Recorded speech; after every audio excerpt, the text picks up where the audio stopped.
Welcome back to another episode of the MacRumors Show. I am Dan, and I have Hartley in person. Yes. So isn't that quite a treat for those of you who are creeping on YouTube? If you're listening, this is just going to be a normal experience, except for maybe less awkward delays. Yes. But yeah, I've had the last few days spent with the entire MacRumors team, so we're able to record a few episodes. So if you see another episode in the future and it doesn't quite make sense, well, I apologize in advance. But yeah, let's jump right into our first topic of the week, which is the best news ever. Yeah, it's a big news, really unexpected. Yeah, I mean, how jam-packed is WWDC going to be that they dropped Final Cut Pro and Logic Pro for the iPad, something that I have been wanting for a while. A lot of other creative people have wanted for a while. Obviously, a lot of people have wanted if Apple went out and actually did this. And they dropped it on a random Tuesday press release. Yeah. And both together at the same time. Not at an event. Really an intriguing move, but it just suggests that WWDC must be very full on, which obviously we are expecting because of the headset. Yeah. And there's got to be a headset link here, right? So this is one thing that Mark Gurman has been saying, which is that because XROS can run iPad apps, that this is effectively Final Cut and Logic for the headset. How's that going to work? In 2D, it would work in 2D space. Okay. So it to me, that has always seemed like a little bit of a strange thing with the headset, where effectively it's just floating iPad apps for 2D experiences. Obviously, there will be those 3D experiences, but I guess it's just because you will want to have some basic stuff like your Reminders app and your calendar. Like, there's not any advantage to having those in a 3D format, and you don't really need Final Cut to be 3D. That can be just a 2D surface in front of you. And of course, if it can scale to be bigger, it would be better than on the iPad, because on an iPad it would be maximum 12.9 inches at the moment, but on the headset it could be way bigger. Just trying to imagine like editing with the headset on. Am I just like squeezing in, like trying to zoom in on the timeline? Like, how do you chop in to cut things? Like, what's going on? Well, it'd be interesting to see if there's some unique headset specific gestures. Yeah. But I would have thought, based on what Mark Gurman has said before about input mechanisms, that it literally would be keyboard and mouse in much the same way that you can use keyboard and mouse on the iPad for Final Cut. Because there's these key commands as well in Final Cut are supported. So you would want to take advantage of those on the headset, I assume. Yeah, so we'll jump back into Final Cut on the iPad first here. Basically, it is full-fledged Final Cut, just brought down to iPad scales, and then obviously it's set up for touch input. But also, if you have a Magic Keyboard, Smart Folio keyboard, which is what Apple highlighted in the press release, but any Bluetooth keyboard, I would imagine, is going to work just fine. You can still take advantage of all of the same, I'm guessing, shortcuts. I can't imagine they would change anything. Yeah. It's going to be the same keyboard commands. They did change a few things. The inspector window is in a different location. There's different, just a few things in the UI is a little bit different. Some of the modes, like multi-camera, is like a tab on the bottom left corner, I believe. And so, yeah, they did bring multi-angle or multi-cam mode, so you can sync up to 4 videos, or 4 streams. Then they announced a couple of new features that were perplexing, like pro camera mode. Yes. Is that not going to be coming to the iPhone then? That just, like, my immediate thought is, all right, this is going to be iOS 17's big thing. Or do you think it's going to be later on as a feature with the pro cameras for the iPhone? Part of me wonders if eventually there will be, maybe as part of this subscription, some dedicated pro camera app. Oh, you think they'll develop a new app? Like a Final Cut add-on app for iPhone, potentially, because I feel if they were going to put this in the native camera app, they would have just gone ahead and enabled this mode in the native camera app on the iPad. So it would suggest to me a little bit like how you could get Logic Remote on the iPad. But with this, the appeal is also you can record and it just directly inputs to the timeline. So I can see it being a different like camera UI a little bit for Final Cut Pro. But yeah, I mean, this has to come to the iPhone, right? I think it's inevitable, especially considering that the iPad's camera hardware just does not hold up to the Pro iPhones. It's always trailing it by 3 or 4 years. I mean, there have been Android phones that have had pro modes forever. Yeah, and you can do great stuff with third-party apps. Yeah. But if you want that immediate to timeline function, I think it would make sense for there to be some sort of dedicated app, much like Logic Remote. I don't know if you ever use that. I haven't. But it's a little app that you can download on your iPad. I think it's also on iPhone as well, that enables you to directly input to Logic on your Mac. And it connects. Oh, no, I've used that. Yeah. It's a really neat little tool because it gives you multi-touch for Logic. Of course, now we do have full Logic on the iPad as well. Yeah, which we'll touch on in just a second. But yeah, so the pro camera mode, that's cool. I mean, like, you're able to adjust aperture, white balance, all of that stuff, make custom controls way more than what you get in the regular camera UI. So again, I'm guessing that will come to the iPhone sooner than later now. But another thing is there's Apple Pencil support. Yes. That's kind of a big thing. And, the first thing that comes to mind and that Apple showed off is that you can write text directly onto your videos, which is actually super helpful. I've used Procreate in the past to create like little mini animations for like calling things out in handwriting style. And so I'd have to go in the Procreate app, record that, write those in, import it, and then place it. Like this, you just do it directly into your timeline, directly on the editor itself. So that's pretty cool.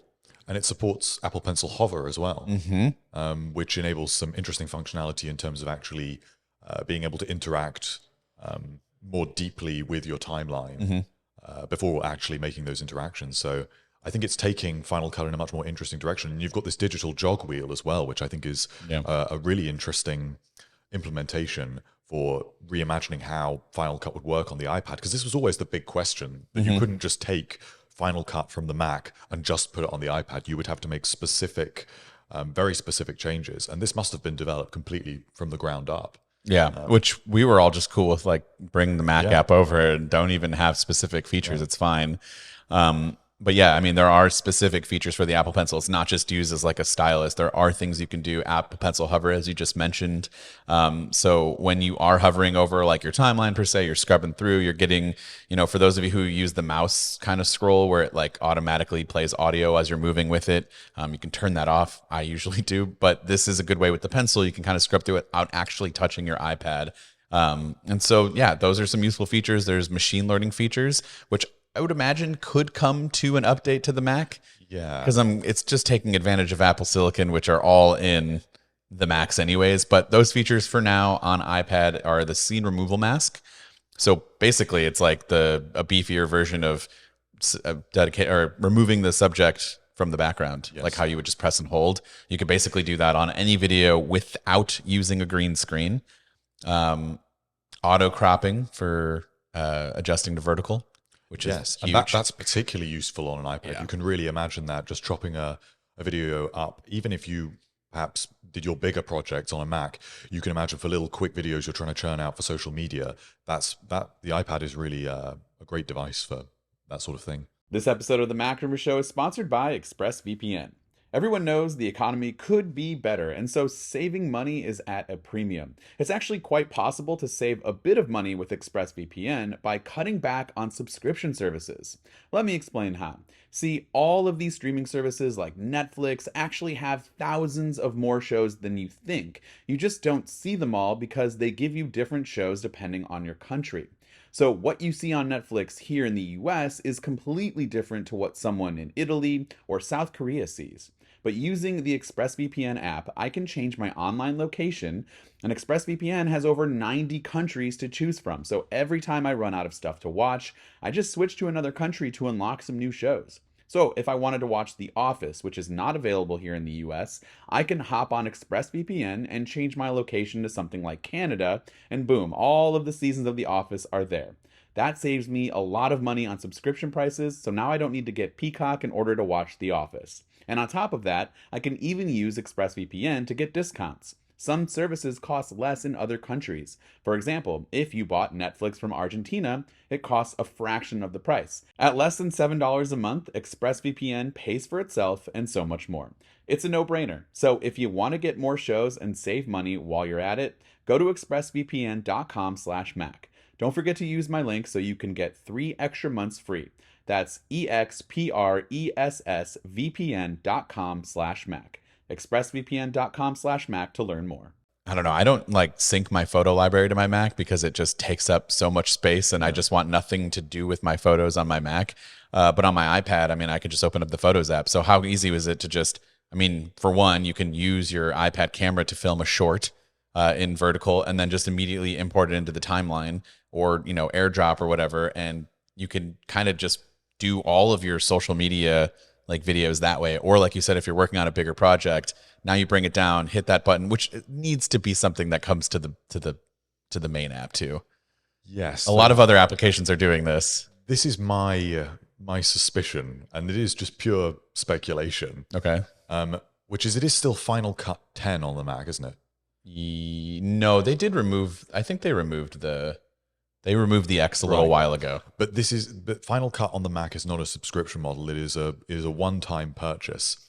And I wonder if the iPad app will over time get more and more functionality that the one-time purchase Mac app doesn't get.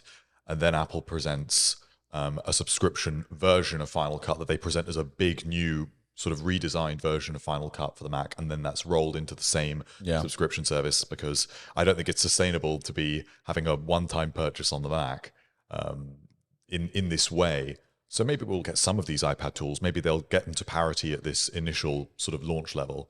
But later down the line, I wouldn't be surprised if the days of Final Cut being a one-time purchase on the Mac are limited. And this is like a trial run for it, right? It's to get people used to it. If people like Final Cut on the iPad and get used to paying $5 a month for it or $49 a year, then you're a lot more likely to accept that on the Mac. We'll touch on that in a minute because that's the big catch.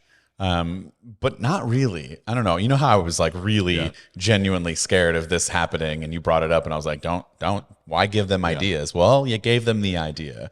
I'm guessing they already had this idea, but real quick. So another feature is voice isolation to remove background noise easily. Huge. I mean, why is that not something that's super easy to do on the Mac app? Again, you know, we'll touch on that, but it does look like you can import your motion, like if you use Motion VFX graphics and plugins, does look like that will work on the iPad. I'm just not sure if it's going to be right away at launch. Yes, and it may be conditional, and some plugins may or may not work. Motion VFX actually tweeted that like Apple used some of their stuff in the like presentation, so it seems as if that's going to be something, but I don't know about like FX Factory or all the other, you know, third-party plugins, but that will eventually make its way. And then you just, you know, you have the rest of your graphics, effects, and audio stuff. So it's a full-fledged app, and it's going to be something that I'm excited to try out. But now the big bummer is they went to a subscription price. And this is like one of the first like standalone subscription apps, right? That's not... Well, it's not a service as such. Right. It's like an actual app that you need to use, not like Apple Music or something like that. But it doesn't bother me because I think if you're using Final Cut, chances are you are using it to make money. You're using it as a creator. It's used professionally. It's not iMovie. And so on that basis, it seems reasonable that you pay for that tool. And also, even if you don't really want to think about what's reasonable, there is an advantage to a subscription model from the consumer standpoint, which is that Apple will have more vested interest in iterating on it over time, because that definitely has not always been the case with Final Cut for the Mac. Yeah. And there is no way that bugs can be allowed to linger on a subscription app in the same way that they can on a one-time purchase app. Yeah, because you just wouldn't use it anymore. You wouldn't pay for it. And it needs to stay competitive, because as there are other apps, video editing apps on the iPad, which is definitely a growing space. We have seen that expand in the last couple of years. If those apps are getting features and Final Cut isn't, people will just move over. So I do understand the subscription model. I think it's reasonable. But yeah, it will possibly take a little bit of time before we actually get that on the Mac. I mean, it is only $4.99. I don't think it's outrageously priced. No. I think they could have got away with charging more. Absolutely. Well, they could have gotten away with charging more for the Mac app. I paid Yes. $300 like 10 years ago. Yeah. And I have definitely made up for that and then some times a lot in the amount of like jobs and work that I've gotten and freelance. Like it paid for itself so many times that like Apple was definitely losing a lot of money there. So, I mean, Well, maybe the price will go up. I mean, I wouldn't speak too soon, just to get people interested right away. yeah, I mean, they already moved it to subscription. So at this point, I'm just expecting the worst on all fronts. But I mean, I'm going to have to keep paying for it because, well, I need it. So Would you consider moving almost your whole workflow over to the iPad? no. Why? File management, Okay. larger display. What about when there is a larger iPad? So we're expecting something like I think it's a 14.1 or 14.2 inch iPad in the next couple of years. And later down the line, we're expecting foldable iPads, larger displays. We've been hearing about these for years. And this stuff, obviously, it seems to me like this is with Apple's got their mind set on these large devices, and they want those Pro apps ready, so that if you can quite enjoy using Final Cut on a 12.9 inch iPad, when there is a 14-inch version, you think, okay, now is the time to fully move over. On a daily basis, I use a 32-inch display. Right, but then you've got external display support. That's the with thing. Stage So we Manager, gotta see how well that. Yeah. I mean, right now it's totally Yes. unusable for a daily workflow. But I don't know. I've seen so many people be negative about this too. Like call me a skeptic, but like I don't see why anyone would want to edit on a small iPad. I don't think 12.9 inches is very small. Like it's not that much. I mean, I don't know. I'm using a 14-inch Mac right now. Like I can make this work. It's fine. Yes. The advantages are the features using Apple Pencil. Like there are more features that are a little bit more intriguing. It might be a little bit faster and more intuitive to edit on. I think it would just be a more like lightweight, direct experience. You'll feel like you're getting less bogged down with menus and settings. So that's the thing. It could 1000% be my workflow for traveling. Like that's why I've wanted it so much, is because when I travel and make a video, it's not anything too crazy or too in depth. It's a pretty basic edit. And so I can easily transfer the footage, edit off the iPad, and that's my main machine now for being on a plane, watching content, or in the hotel and watching content, writing up scripts, editing a video, and I don't need to bring this and this, which is what I did for this trip. Like I don't know. I think that it has its place, and there are lots of other just iPad creator like users only. And so this is like they only use iPads as their main machine for things. Yes. So like, I don't know. You can't, if you're a Mac user who uses it, it might not be for you if you're not understanding why you would need it. But maybe it's also, it's for maybe a new generation of creators, like you say, that are becoming more iPad focused. And as much as some of us do endlessly complain about the iPad, more and more people are using the iPad as their main computer every year. That's becoming more and more a viable possibility. So it will be interesting to see with iPadOS 17 what iterations there will be to things like Stage Manager, and even just to the file system and file navigation that bring it up to that level. I feel every year we're getting very slightly closer, and it's a clumsy process, it's a messy process, especially Stage Manager is a case in point. But now we have got these Pro apps. I think a lot of people can start to take the iPad a little bit more seriously because Apple has finally put their money where their mouth is. I think that's what it is. It's like you're calling this an iPad Pro, but your main core Pro apps that you make that people want to use on it, you didn't offer. So now you are offering it. That's where it's like, okay, this is exciting. And also, I could fully get rid of this laptop. Like, I don't think I would ever get rid of my desktop, and because I like being a desktop user. Yes. And so like I have this laptop and I have a desktop, but I primarily use the desktop. And then this is for travel or when I'm at home. I could get rid of this completely, only go from the office with my iPad or when I travel with my iPad. And if there are a few things that it does well, and obviously it doesn't come out till May 23rd. So that's another thing, $4.99 or $50 a year, however you want to do it. And it comes out May 23rd. So I don't know how well it works, but if it works just as well as the Mac app and it doesn't slow me down in terms of like figuring out where things are, and just if I can just hop on, edit a video like I normally would, and maybe there's a few things I got to locate, but for the most part it works the same. The plugins that I use work, And if I can edit directly off of my SSD without it being in, like a painful process, I thought you would be able to. like I want to be able to set up a library from Final Cut Pro and make that the saved location is directly on my SSD. You definitely. I figured you could, but you never know. Yeah. And like the Files app kind of stinks. So like if there's a great way to do that to where it's not annoying, I would completely switch from a mobile workflow. Desktop will remain the same. Well, it would be surprising if you actually enjoy editing on the iPad more. Then I could make, It could be, because if this has been designed from the ground up and it does feel like a more direct experience, that is a possibility. I feel like, especially with some of these extra tools, if you feel like being able to use Apple Pencil and this digital jog wheel and some of these utilities that just are not available in the Mac app, especially if they don't come to the Mac app for a while. What's the display feature, continuity, whatever, where you can drag? You can use Universal control. That's it. I thought it was universal control. Yeah. How does that play into effect now too? Like, because I have like an L-shaped desk, so I have my iPad on the short side and then the desktop on the bigger side. If I was working on like Final Cut project here, like how well do the libraries sync? Like, are they going to start getting into? That's the other thing that really like piques my interest, because DaVinci has like a mobile like cloud syncing system. But are they the same projects? So I know there's some sort of, it supports export from one to the other, but I don't know if you could run the same. It would need to be an XML file. Right. I don't know either. And so those are the things that I'm like really looking forward to finding out. But if they can somehow figure out a way to make like a cloud-based, login-based like library so that you can easily jump from things and all you need is the original media files in some way.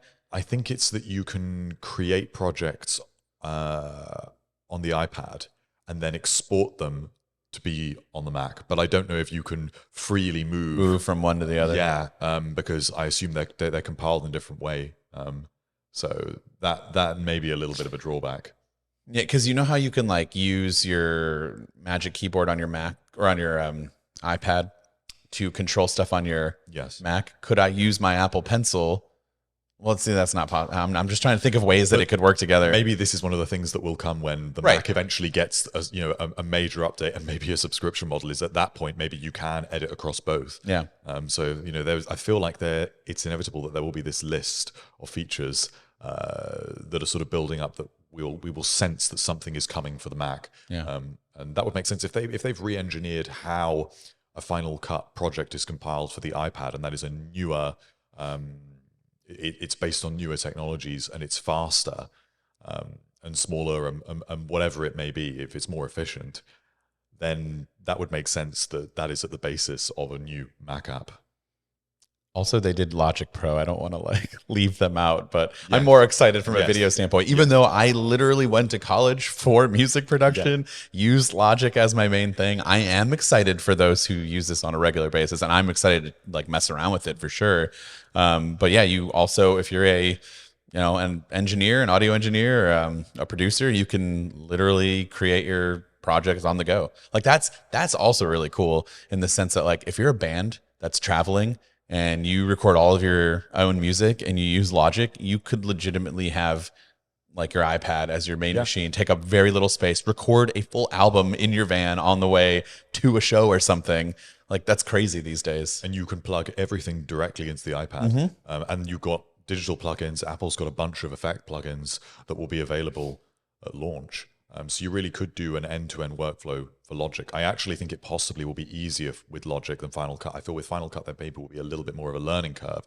People that are so used to using it on the Mac. But what makes me convinced of that is because GarageBand on the iPad for so many years was so far ahead in a lot of the things that they had, features that they had built into the app on the iPad compared to the Mac. And then it was actually the case that they were bringing the Logic for the Mac up to spec with the iPad, even though that was just GarageBand. So I feel like it could be even more useful. Logic, I think that possibly could convince more creators. It just depends on how well, I guess it's the M2 chip in the most recent iPads would actually be able to handle very, very large Logic projects and a huge number of plugins. Because it's very demanding. It also just looks more user-friendly. Yes. Like it looks Like it's like I think anyone who uses this as a true professional and makes albums, like you're going to be totally fine with it. But for me, someone who's looking at that and who's also used the Mac app, I'm like, this looks and feels a little bit easier to like, because it's been so many years since I've used it, and so I've lost all of my knowledge. I've been Final Cut for the last decade or so. That when I do jump back into Logic and try to mess around and record some stuff, like I'm like, I don't remember half of this stuff. So this just seems a little bit more user friendly. There's a couple of new UIs that they offered, like the beat making UI. That's a super popular way to make music these days. So they made a full fledged window for that. You still get your Pro Mixer, so you don't have to worry about that. You can add in all your plugins and stuff. So, and there's a new browser to like add in assets. I mean, it just seems easier to use. And it does support, Logic is the one that does support transfer between the Mac and the iPad. Okay. So they better do that for Final Cut.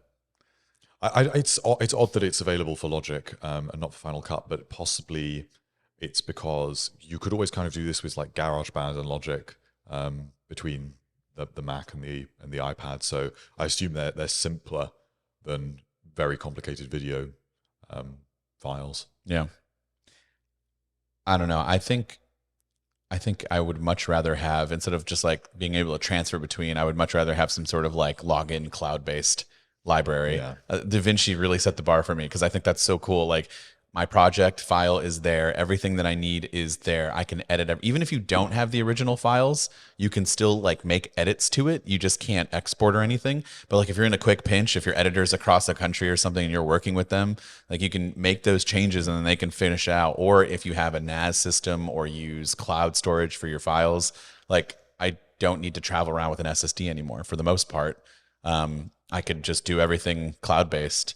Internet speeds kind of run into an issue there, but I think that's more plausible now, because when we were having this discussion even a few weeks ago, it seemed like Apple had checked out a little bit from these pro apps, and so the chance of really big new features like that were very unlikely. But now I feel like in WWDC a year from now, 2 years from now, announcing some sort of creative iCloud features, maybe this is the start of even a number of creative subscription services, a little bit like in the Adobe. We're so subscriptioned out though. No, but you can see it how maybe you get like Logic and Final Cut and all these things are available on a subscription basis, and then you've got the cloud, like iCloud Pro, whatever, something like that, and then you can get like an Apple One bundle with it. You can see it. It's just mirroring Adobe, maybe just very slowly. I mean, this is just speculative, but these things are. My point is, these things are now possible and more plausible than perhaps they were a few weeks ago, when it seemed like this was still not something that was going to happen.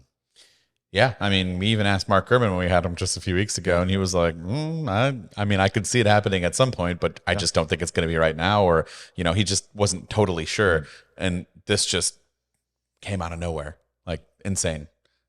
And so close to WWDC as well. Right. So that's why we're kind of speculating in the sense of like, well, WWDC has to be jam-packed if like what would be kind of a marquee feature for some people in the crowd might be like, whoa, one of the biggest things last year. Yeah, definitely. And now they're like, press release Tuesday, figure it out. And of course we're on this little MacRumors retreat. Yes. And we're expecting very little to no news really that you need to drop everything for. It was a very panicked morning. I'm making a video on it in my bedroom. So that is Apple's Final Cut Pro and Logic Pro for iPad release. And there are a few other things going on this week. Do you want to touch on Google I/O just briefly? Because that's set to happen in about 2 hours. So really the big thing, we don't know 100% like details on everything because it hasn't happened yet. But by the time you listen to this, it's already been official. But Google, I love Google when they do this. They just just release it themselves. Yeah. Everything of theirs leaks so far in advance that they're just like, you know what, fine. If you're going to spoil it, then here it is. And so they did that, last week? They said on May 4th, they called it May the Fold Be With You. And they showed off their Pixel Fold. I know you're not in that space as much as I might be, but it's intriguing because I'm sure Apple is watching closely. Well, this is the next biggest US based-ish, Samsung is obviously also in Korea, but they are a major player in the US, and Google is also a major tech player in the US, and that's the next one to offer any sort of folding device. And ostensibly, ostensibly Google is trying to deliver a more Apple-like experience with Pixel. That's sort of the USP, that you get Android, but in something that feels vaguely familiar in terms of software updates, in terms of the way that it's got a distinctive styling and an ecosystem. So I'm sure that Apple is watching closely. I mean, we're not expecting a foldable iPhone for some years now. We're expecting a foldable iPad or some sort of notebook first, a large display, much more expensive device to kind of test the market. So I think that the current rumors off the top of my head are around 2027 for a foldable iPhone. So long. But it also isn't. I mean, it's 3 years-ish. Yeah. So I still think that's the wrong way to go about it. I think the phones are popular. I think they're more popular than people think. I've seen random people in the streets using Galaxy Folds, mostly the Flip, that form factor. That's the one I would like. Yeah. I'm more skeptical of like the book fold out style, which is what I believe the Pixel Fold is. It is, yeah. I am a fan of both. I think I lean more towards the book, just so that I can like have a larger display to watch stuff. It's a little bit like iPad Mini like, so that's the thing that would draw me to that. But like, what if it was, very similar to an e-reader, and the Books app got like a major redesign, and then I would be caters to you readers out there, and like, I know they just brought the page turn animation back, so who knows? It could get crazy. But like, I just want Apple to. I feel like I would personally use a folding device more if it was my phone, and I want to stay in iOS. So to me, it just makes sense to be a iPhone Fold of some sort.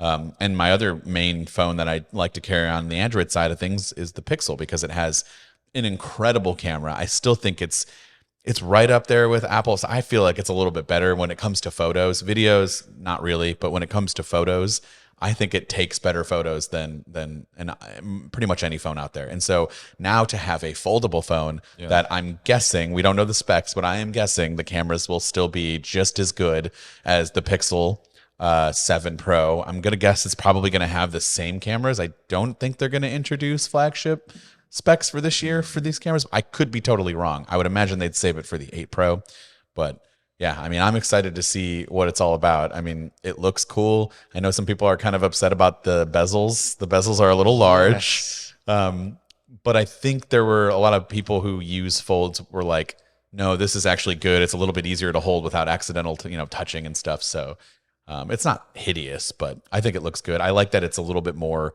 like chunky and wide. Yes, it's a little bit more of a square form factor, whereas Samsung's are very elongated. It's like the Oppo. The Find. Yes. Yeah, that's my favorite folding form factor of the year by far.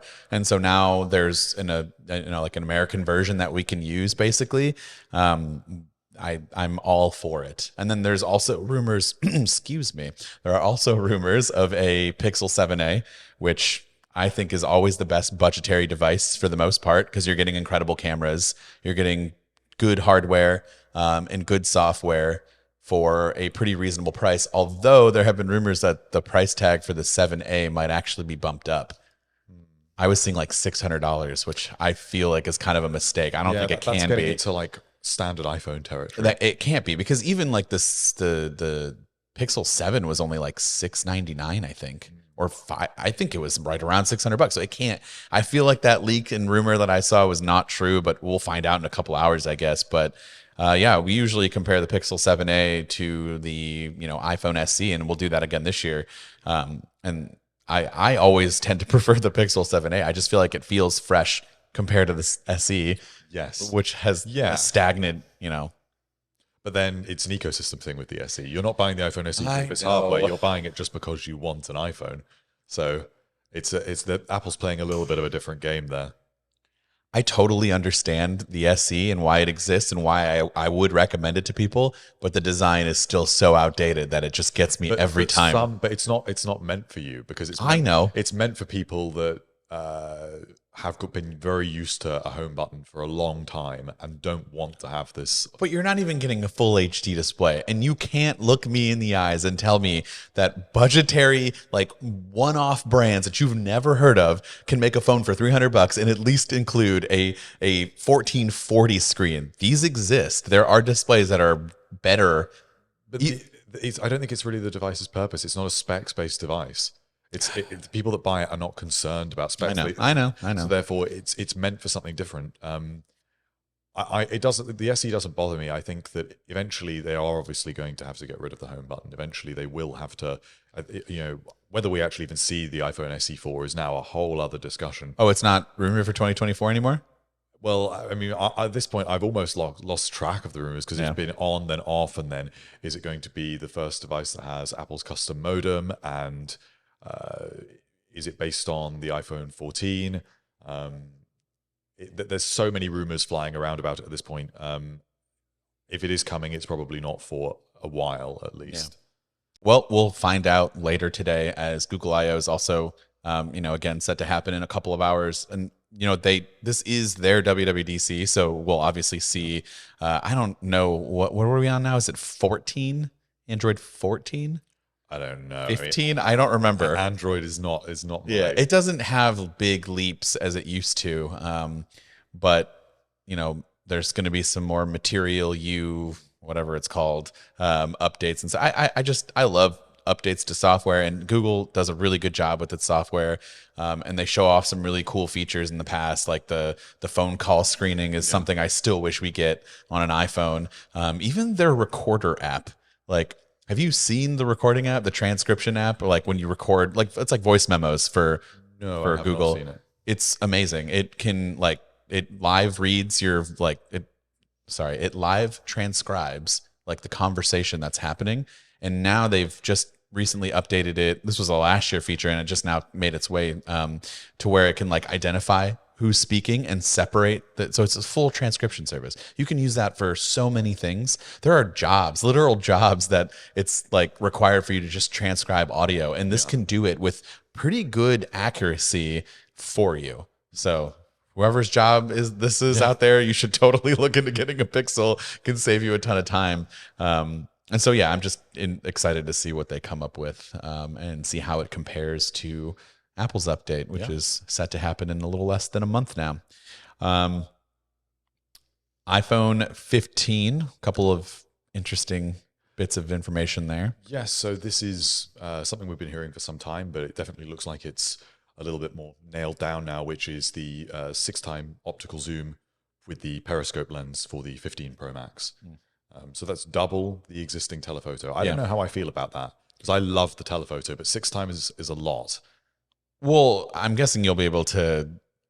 You'll be able to go in between that, But the thing for me is I prefer the focal length of the telephoto.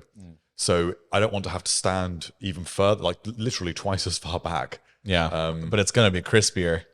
It'll be crispier, but I prefer using the telephoto for portrait. Yeah.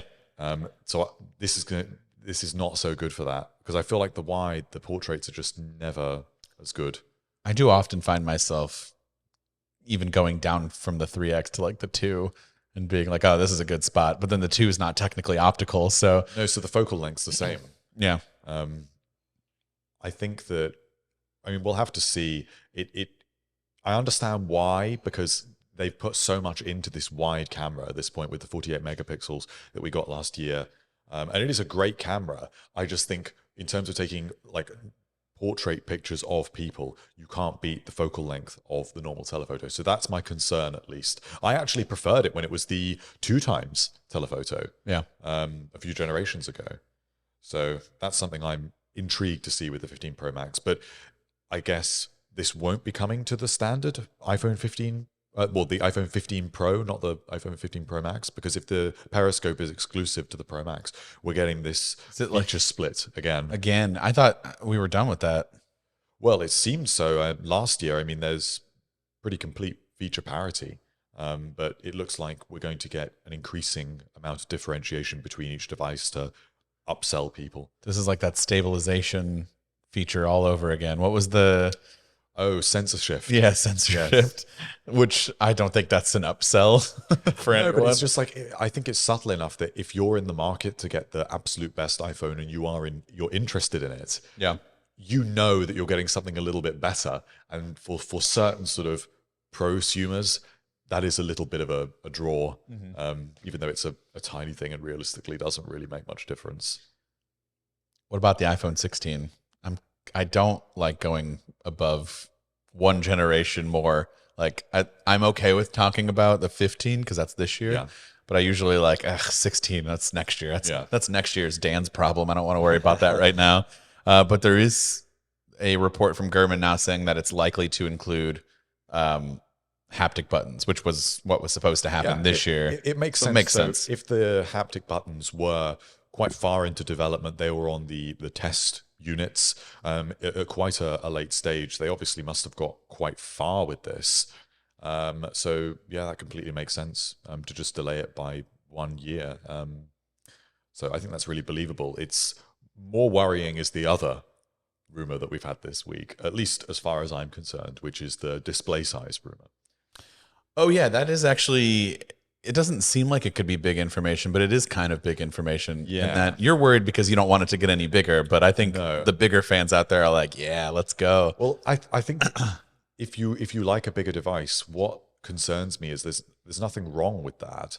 But why make both devices bigger? You're offering two size options. You're offering a small one and a big one. You need to make them both bigger because the people that are buying the small one are buying it because they like it. Now, this is across the board, right? Pros and standards? Well, no, just the Pro Oh, models. so then you can go to the standard ones. Yeah, but I like a Pro model. Well, too bad. Yeah, but then why offer me two display size options? I don't know. They always do See, this. I feel like the best Apple had it with display sizes. So just to be clear, we're talking about the iPhone 16 Pro and 16 Pro Max. And the 16 Pro is expected to move from 6.1 inches on the 15 Pro, and as it has been for several generations, up to 16.3 inches. And the Pro Max to go from 6.7 to 6.9. So that's 0.2 inches for each device, which is a pretty significant increase, considering these are already quite large devices, in my opinion. Now, is this more bezel reduction or is this actual bigger display? I think this is bigger display because this year, with the 15 Pro, we're getting even more substantial bezel reduction. It supposedly will be industry leading. Yeah. So I can't imagine that will happen again. You can't just have no bezel now, I'm guessing. It is getting to a point, or at least it will be this year, where there's not a huge amount more you can. It's like diminishing returns at that point. But no, what I was going to say was, I feel like the best balance Apple had of display sizes was when they had the iPhone XR at 6.1 inches, which is it's the same size as the standard iPhone now. It's a very universally appealing size. It's big enough for consuming content, but small enough to be pocketable. And then with the Pro models, you have one that is even smaller at 5.8 inches, and then one that is bigger at 6.7. And I feel like that covers all bases, because if you want a small iPhone and you're an enthusiast, then you've got an even smaller Pro model, you've got a big Pro model, and then you've got an in-the-middle model for everyone.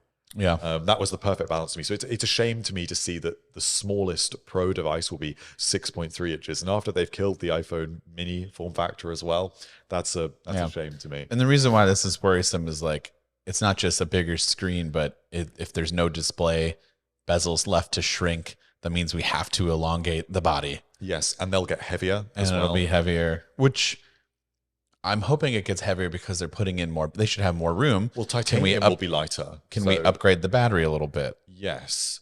It'll be interesting to see if that is part of this sort of iPhone 16 Ultra rebranding that is also on the cards, and moving away from the display size parity that we've got at the moment, because of course the 14 and 14 Pro lineups have the same display sizes, and the same is what we're expecting for the 15 and 15 Pro, so 6.1 and 6.7 inches across both, whether you get the 14 or 14 Plus or 14 Pro and 14 Pro Max, and the same with the 15s. But this would be separating the display sizes again, so we're talking about even more display size differentiation, which, I mean, it's fine, but I just loved that 5.8 inch form factor. I was just going to say, the more and more I think about like using iPhone sizes and stuff, I only use the iPhone 14 Pro Max for its battery. Yes. It's not because I like the screen size. I would much prefer something smaller. And the iPhone 10 was just the best phone. Yeah, well, it was just the best display size and form factor in general. And it was light. It felt like the perfect size to me. And I do kind of miss the curved. Yeah, well, the rounded edges. It had good like hand feel, especially on the the 11 Pro with the frosted glass for the first time. I think it's probably one of my favorite iPhones. I kind of liked the glossy back on the 10. I think I just liked everything about the 10. It looked great, but Yeah. it got like, fingerprinty, and Yeah. the frosted felt very refreshing, in my opinion. And of course, the camera bump was smaller then as well. I feel like the design is just, if we always go bigger and more aggressive with the Pro models, there's only so far that can go, right? With the camera bump and the sort of squared edges. And the thickness, if every year we're getting thicker and bigger camera bumps and bigger displays, like, when does it stop? Do you think it's correlated at all in any way to the like haptic buttons making more room a little bit? Possibly. Yeah, that would make sense if they've got to fit 3 Taptic engines inside. Yeah. Then maybe that's a consideration, or maybe it's even just that they need a larger internal battery to facilitate that. That's what I was thinking about that. Like, well, they didn't do it for this year because maybe they didn't have time to change the whole size. So they're doing it next year, and they need a little bit more room. So if you're going to make it bigger, you might as well just make the screen a little bit bigger, or you have to make the screen a little bit bigger. And part of me does wonder if it's also just because we have more or less reached peak iPhone at this point, and there's only so much you can do, and Apple wants to have this differentiation to really be able to clearly show consumers a path from the cheapest iPhone up to the top. And so display sizes are a very clear indicator of that. The path is foldables. Yes, because that way you get the best of both worlds. That gives you book fold, large, Yes. Normal, large, Yeah. and then flip, which gives you small to large. Just wipe them all out. Let's move to foldables now, not 2027. I mean, I guess that's also part of the logic is there is no way Apple would make a 5.8-inch foldable because I think the flip is the Galaxy Flip is 6.7, which is the same size as the Pro Max. So if they make they to push iPhones at this point up to larger display sizes is sort of meaning that by the time maybe it is 6.9 inches is Apple's first foldable. If it's that form factor, it would make sense to get users used to that display size. So you feel like, oh, we've been using a 6.9-inch device for 4 years at this point, but now here's a 6.9-inch device that folds. It's familiar. So, I mean, we're getting really speculative now. Yeah. This is it will come around soon enough, the iPhone 16 Pro. Speaking of speculative, we never really talked. Well, we did, but like I'm still thinking about the buttons. And like, okay, this year we're not getting haptic buttons, but we are getting a mute button, and that has been. Yeah, so there's been a lot of talk about it recently that I've seen, like what it can do and stuff. So, yeah, I'm excited about that. I mean, I think maybe Apple saw the potential of the action button on the Apple Watch Ultra, and I think it also just this could have happened a long time ago because the mute button only performing a single function doesn't make an enormous amount of sense. I understand it more with volume buttons, but it's almost a bit of a waste when. With a switch, it's binary, it's on or off. But with a button, you can do long press, you can do double press, you can do triple press. Yeah, I mean you can do what, quadruple. Let's get crazy. Yeah, but you can configure that in whatever way you like and get so much more functionality out of it. And it's got to be mechanically a little bit better as well. Because I mean, I've never had an iPhone switch go bad on me, but for some people that must happen. Is a point of mechanical failure. So I'm sure from a service perspective, that's also why they may be interested in haptic buttons and a button in place of a switch. I'm going to be really disappointed if it is just a mute button and you can't do anything. Oh, it's got to be something. Does it though? Have you ever known Apple to give you something that makes the most logical sense that? I think it's almost certain that it will have at least 2 functions. It's just a question of whether they open it up completely and call it an action button and you can link it to shortcuts. Okay. Yeah, I would love if we could get rid of the camera shortcuts on the lock screen and make that button just launch me into the camera. Although, to be fair, I have seen you this week several times accidentally like either turn the flashlight on or open the right. the phone. I'm not messing around. I believe you now. I'm not messing around. My wife does it constantly with the camera. I'm like, "Are you trying to take a picture of something?" And she's like, "Oh, I didn't even know it was on." It always happens. It's not a problem for me. Well, because I'm weird and I carry my phone like But maybe in it's my too big. hand. It's too big. Go back to It the is, display but size it's issue. the battery. I would run through battery in a heartbeat on anything smaller. Maybe what we need is a better MagSafe battery pack. Yeah, something that charges fast, like super fast. Like these Macs charge incredibly fast. Yes. Like I'm legitimately shocked at how fast these large Macs can charge. So let's get that going. Yeah. But yeah, anything else you want to touch on before we end the episode? Yeah, I think that's pretty much everything for this week. There's been a surprisingly large amount. I mean, Final Cut has really stolen the show this week. That's really the main. We started with our main topic, and I'm very much excited to actually test it out and report back on whether or not I can fully use this as my go-to creative mobile workflow. I sound so buzzwordy right now, but I'll be very interested to see what you think of it. all right, well, we'll catch everyone in the next episode.